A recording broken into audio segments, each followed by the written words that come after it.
भक्तों के मन की जानने वाले बाबा।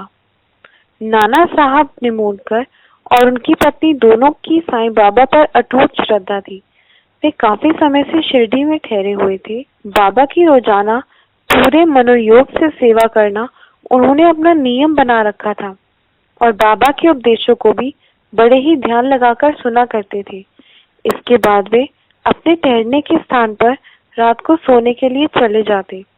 उन्हें इस तरह से शिरडी में रहते हुए कई दिन बीत गए। इस दौरान उन्हें बेलापुर में रहने वाले अपने पुत्र के बीमार होने का समाचार मिला। पुत्र के बीमार होने का समाचार मिलने पर श्रीमती निमोणकर चिंतित हो गई और उन्होंने बेलापुर जाकर अपने पुत्र से मिलने का मन बनाया।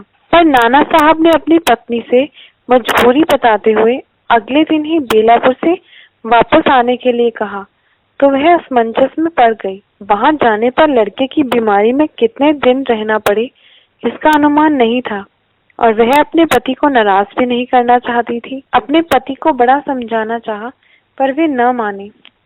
परेशान मन से वह बेलापुर जाने के लिए साईं बाबा से अनुमति मांगने गई। उस समय बाबा 12:30 के पास ही खड़े थे। उनके पास और भी कई भक्त खड़े थे।